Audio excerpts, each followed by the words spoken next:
Olá, pessoal. Bem-vindos ao nosso podcast, ao Além do Óbvio. Eu sou o Lucas Nolasco, vou ser um dos seus apresentadores hoje. E... Bom, meu nome é Maria Clara. Meu nome é Vinícius Cauã. Meu nome é Carlos Eduardo.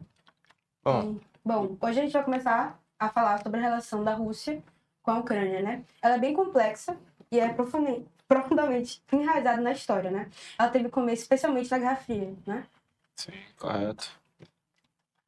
Bom, essa relação da Rússia contra a Ucrânia vem durante a corrida armamentista e corrida espacial, que no caso era o capitalismo e socialismo. Blocos econômicos, né? Isso, bloco capitalista e socialista. Durante a Guerra Fria, a corrida armamentista tem mais certa importância para esse assunto. Por quê? Porque durante essa corrida, que foi frisado o armamento e inovações tecnológicas, teve diversas alianças militares dos países, como, por exemplo, a OTAN, que mais tarde, no caso agora recentemente, tentou um acordo com a Ucrânia para uma aliança, para a Ucrânia entrar na OTAN. Porém, essa situação não era nem um pouco vantajosa para a Rússia. Por quê? Porque a OTAN poderia ter permissão para colocar bases militares no local, que ficaria praticamente na fronteira com a Rússia. Que, como a OTAN foi criada para impedir o avanço do socialismo, não seria nada benéfico para a Rússia. Inclusive, Lucas, essa situação que você falou é muito parecida com a crise dos mísseis que aconteceu em Cuba, Em 62. em que a União Soviética era socialista e Cuba também.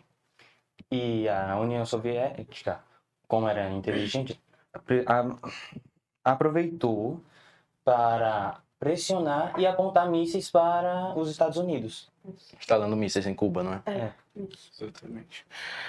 Voltando ao assunto principal, como meu amigo já falou, a situação da crise dos mísseis é muito parecida com a Ucrânia atualmente, pois se a Ucrânia conseguisse realizar os tratados corretamente e tudo mais, ela entraria para a OTAN. Com a entrada da Ucrânia para a OTAN teria total liberdade para instalar bases militares na Ucrânia, o que poderia, no caso, significar uma ameaça muito grande à Rússia. Dessa forma, o governo russo achou que seria muito melhor para eles, mais vantajoso se atacassem antes, pois se eles atacam antes, a OTAN não tem como interferir, né? Exatamente, a OTAN não tem total dever de interferir. Por mais que os países membros da OTAN estejam, entre aspas, interferindo, eles estão interferindo passivamente. Como? Assim, enviando tropas, suprimentos e por aí vai.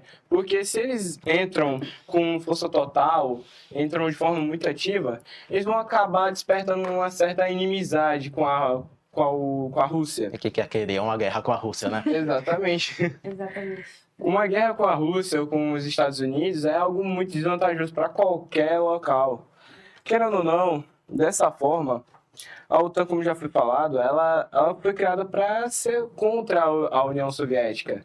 Então, logo, agora, a Rússia é praticamente a filha. Bota assim que ela seria a filha da antiga União Soviética. Ela é praticamente a herdeira dessa história. Dessa forma, a OTAN é, de certa forma, podemos dizer assim, que inimiga da Rússia. Não diretamente, mas por baixo dos panos, assim, diretamente. Levando aqui, no caso, como eu já havia falado, sobre isso. Querendo ou não... Cara, eu falei que nem o Bolsonaro. Vá, Cara, eu falei que nem o Bolsonaro. Tá, vamos lá. Tá, Afinal, como eu já tinha falado, se eles interferirem diretamente, iriam comprar uma briga com a Rússia. Como eu já falei, isso acaba sendo muito desvantajoso. E querendo ou não, ela também tem o controle sobre o gás natural da Europa. Não, peraí, ele ficou. Se interferir, então, tal, e outro meio. A Rússia ela possui controle do gás natural da Europa e parte da Ásia. A Rússia já ameaçou cortar o suprimento de gás da Europa. Por que isso acaba sendo uma medida muito extrema? Pois, querendo ou não, a Europa ela compra o gás russo por ser, literalmente, estar colado, de certa forma, usando um jeito de falar mais social, normal, tá colado um do lado do outro. Isso acaba sendo mais vantajoso economicamente, socialmente. Isso acaba não interferindo tanto, tornando o custo do gás para a população muito mais barato. Pois, querendo ou não, a região da Europa é uma região muito fria, então a população sofre muito com essa situação.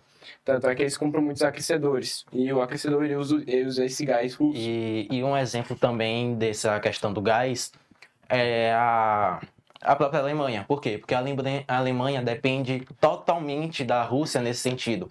Porque a Alemanha ela não é rica em gás natural. E lá na Europa faz muito frio, então eles necessitam de É uma aquecedores. dependência geral, assim. É uma dependência geral. Inclusive, em 2024, né, teve a crise de gás na Europa. Sim, sim. Porque, como aconteceu a guerra, né, a Ucrânia decidiu em 2024 não renovar o acordo com a Rússia de trânsito de gás. E aí acabou tendo uma crise na Europa, né, que levou os Estados Unidos, o Catar e a Noruega a tentarem novas importações, né, para a Europa. Sim. Exatamente. Aí então vale a pena ressaltar também que essa questão de Rússia e Ucrânia não é questão apenas de prevenção da Rússia para evitar a OTAN. Também tem questões econômicas aí. Por quê? Porque a Rússia, foi mal, antes, em 2014, mesmo ano da Copa do Mundo, invadiu a Ucrânia com a tentativa de tomar a Crimeia. Por que eles querem a Crimeia? Porque a Crimeia tem acesso ao mar. E geograficamente falando, a Rússia só tem acesso ao mar em áreas congeladas. Afinal, lá o inverno é extremamente rigoroso. Sim, claro. E pelos mares da Ásia. Um pouco ali da Ásia. Então, se eles tivessem tomado a Crimeia, que inclusive com essa guerra eles tentaram anexar quase de imediato a Crimeia, foi justamente para aproveitar a situação de guerra. Por quê? Porque isso expandiria muito o leque econômico deles. E melhorando assim a economia e os países para que eles poderiam importar, poderiam comercializar. Bom, sobre a Crimeia ainda, né, após a dissolução da União Soviética, a Ucrânia se tornou independente da Rússia, né? E assim, a Ucrânia é uma parte assim essencial para a Rússia por causa das suas reservas naturais. E assim, após alguns protestos, né, que tiveram, a Rússia decidiu invadir, como você falou, e causou bastante oposição no Ocidente, né? Porque eles causaram algumas tensões, né, entre a Rússia e o Ocidente e levaram às sanções, né? E, inclusive, durante esses ataques, teve um que foi bem perigoso, que a Rússia atacou também uma usina nuclear. Usina nuclear lá, que inclusive gerou diversas discussões aqui e lá também. Por quê? Porque foi visto como uma ameaça. Porque seria um acidente tão catastrófico quanto Chernobyl. Ou pior, né? Em que afetaria o mundo inteiro. Não afetaria só a Ucrânia e Rússia, afetaria o mundo inteiro. Uhum. Então, assim, essa questão é bem... Posso dizer... Bem... esqueci a palavra. Deixa O que mais ou menos você quer falar? É que ela é bem... Enfim, nessa relação. Entre a Europa e a... Não, entre Ucrânia e Rússia. Ah, tá. Peraí. Tá, você quer falar o quê? Bem sensível essa relação. Pronto. Bem sensível. Achei a palavra. Volta. Pronto, vai, agora é você. Não, agora é você, no caso. Hã? Governo Biden. Beleza. Como o amigo já falou, algumas medidas foram adotadas. Como a gente viu, o governo Biden, ele foi de uma forma... Ele ajudou a Ucrânia, sim, mas ele buscou, como eu já havia falado, ele foi muito mais passivo. Ele tentou ser mais passivo para não tentar comprar briga com a Rússia, o que acabaria dando muito errado. Seria um caos total, seria praticamente uma Guerra Fria 2.0. Ou uma terceira guerra mundial aí. Porque de acordo com Einstein, ele disse que não sabe como seria a terceira guerra, mas a quarta seria com pau e pedra. Exatamente. Não tem como. Mas tá, voltando ao assunto, o Biden, ele usou de uma forma passiva. Como assim passiva? Como eu já havia falado, normalmente eles usam dessas formas passivas, sendo o quê? Enviar suprimentos, enviar soldados. Dessa forma, eles não compram uma briga direta com a Rússia. Eles estão ali muito mais numa situação de, você é meu amigo, vou tentar te ajudar. Logicamente, países não são amigos, países só se ajudam, elas São aliados. são O aliados. que me favorece eu faço, que não. Exatamente. E isso a gente vê muito no sentido que Biden ele era um presidente que tentava ser um pouco mais balanceado. Ele não era tão proativo Como Trump. como Trump. Trump ele acaba sendo muito mais ativo quanto o Biden. Biden tentou mais passivo, como eu já havia falado. E outra coisa foi quando, em 2025, em meados de janeiro, ele usou de formas econômicas, de sanções nas tarifas dos setores energéticos, sendo eles o petrolífero e o gasífero. Gasífero, tá, perdão. Usou de formas nos setores energéticos, petrolífero e gasífero. Isso.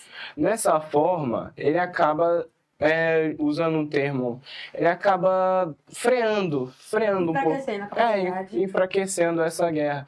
Porque, querendo ou não, o que é que move o mundo hoje em dia? É petróleo. Dinheiro É também. dinheiro, é petróleo. Querendo ou não, se você consegue colocar uma barreira como esta, você impede praticamente totalmente de continuar, de prosseguir.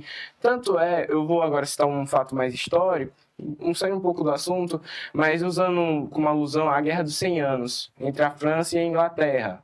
Onde essa guerra ela perdurou por 106 anos. Ela só acabou porque não tinha mais de onde tirar dinheiro para poder suprir Uma guerra quebra a economia do país. Uma guerra quebra, exatamente. Uma guerra ela força muito a economia de um país, porque no momento a guerra ela funciona para quê? Conquista. Quando eu conquisto eu ganho o quê? Ganho poder, ganho terra. Com isso eu consigo ganhar uma parte econômica. Porém, uma guerra ela custa muito caro. Soldados são caros, armas são caras. Por mais que tenha um dever cívico, é muito caro manter algo desse tipo. Só é bom se você estiver de fora, né? Como os Estados Exatamente. Unidos, na Primeira Guerra. Só é bom para países desenvolvidos. Que inclusive os Estados Unidos, com a economia que ele tem hoje, grande parte é da Primeira e Segunda Guerra, porque ele é um grande vendedor de armas. Ele tem uma indústria bélica muito forte. Sim, correto. E ele vende armas para todo mundo, praticamente. Ele apoia indiretamente, né? Então a guerra seria de muito benefício para os Estados Unidos. Correto. Mas só para concluir o meu raciocínio, a guerra ela vai perdurar enquanto tiver como se manter. A partir do momento que a guerra se torna algo não tão vantajoso, muito provavelmente a Rússia vai acabar desistindo, porque, querendo ou não, ela continuando, perdurando nessa ideia, ela pode acabar só arrumando muitos problemas para ela, não arrumar, depois conseguir suprir o que ela perdeu. De certa forma, isso pode acabar se tornando desvantajoso até. É bastante desvantajoso, mas a questão agora de Trump assumindo, né? Inclusive, você vai falar. Vou. Vai falar. O Trump assumindo, ele pode mudar um pouco esse jogo. Então, com a posse do Trump, em 2025, ele meio que mudou as expectativas mundiais sobre a posição dos Estados Unidos nessa guerra, né? Porque o Trump, ele recentemente disse que iria dissolver os acordos com a Ucrânia, né? E ia começar a remover as sanções contra a Rússia. Como o Carlos tinha falado, que foram postas pelo Biden, ele disse que iria remover. E se Biden era a favor, o Trump, ele seria...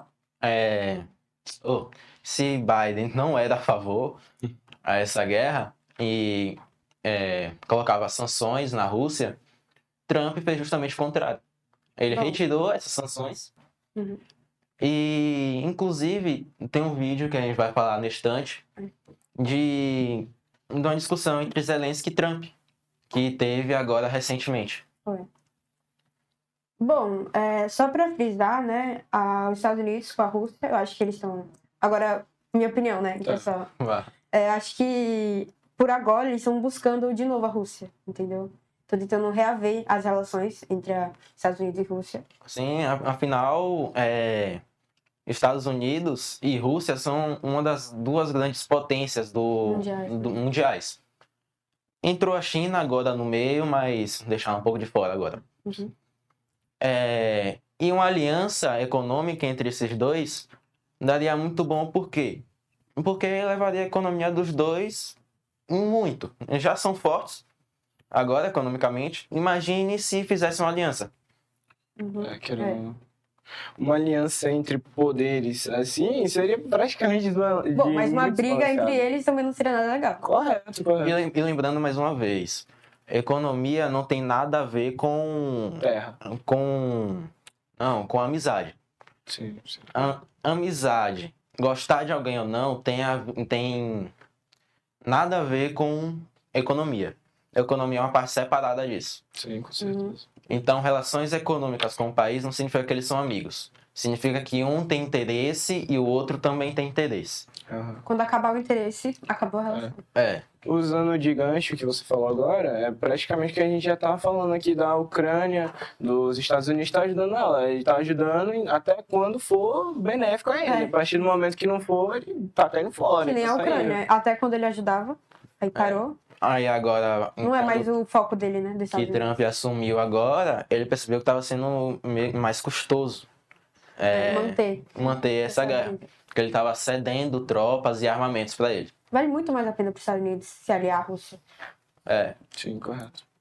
Aí essas sanções que Biden colocou estavam dificultando isso. Então ele retirou as sanções e mostrou uma certa inimizade com o Zelensky. Como no vídeo. Um vídeo polêmico, né?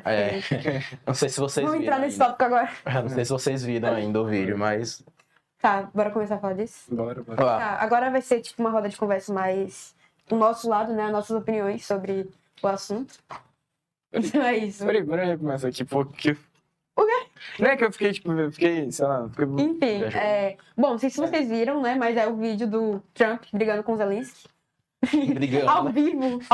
Não, pra mim foi uma briga, pra vocês praticamente uma briga. Só faltou ele sair no suco ali. Bom, qual a sua opinião, pra começar? Minha opinião é que o Trump, de certa forma, ele não estava tão errado do jeito que ele discutiu, mas eu diria até que ele se exaltou tanto que ele se tornou algo arrogante. Ele ficou bem arrogante. Exatamente. Então, por mais que ele seja os Estados Unidos sejam um dos principais ajudantes da Ucrânia nessa guerra, acaba que, rapaz, não precisa ficar toda hora dizendo. Ele não tá errado, mas também não tá certo. Então, eu acho que eu pego muito esses dois lados também. Tipo assim, o Trump foi arrogante, mas o Zelensky também foi desumilde, eu acho. Porque assim, se você vai na Casa Branca de um país que você tá... tipo assim, tá te ajudando numa guerra, tá destruindo seu país, acho que no mínimo você deveria ter, assim, né? Certo respeito? Um respeito como presidente. Você quer falar alguma coisa? Quero. Eu concordo com o que Carlos falou. E também uma parte que Trump falou. Que sem a ajuda dos Estados Unidos nessa guerra, pode ocorrer a terceira guerra. Sim, exatamente. Então, como o Trump falou, Zelensky estava brincando de Terceira guerra. Guerra Mundial. Que, querendo ou não, essa guerra atual está afetando países na Europa, países na Ásia, aumentando até o preço do pão no Brasil. Exatamente. Quando começou, eu comprava um pão, R$4, 10 pães. Depois eu comecei a pagar 5. Tá triste, velho. Então a economia não é só o próprio país, o que ele tá fazendo. Também tem a ver com o global. Então agora está acontecendo duas guerras. De Israel e Palestina. Sim. E também de Ucrânia e Rússia. Então, obviamente, a economia global vai ser bastante afetada. Principalmente nos lugares que são. Sim. Querendo ou não, a gente vive num mundo globalizado. O que acontece lá já tá afetando aqui. Então, eu acho que hoje em dia, assim, quase... Tem muita gente que acha assim, não, tá, na Europa, não vai mudar nada na minha vida. Mas muda, você pode não perceber. Muda, né? Mas assim, a economia, você vai no mercado, meu Deus, porque o preço tá assim. Pode ser uma coisa do outro lado do mundo.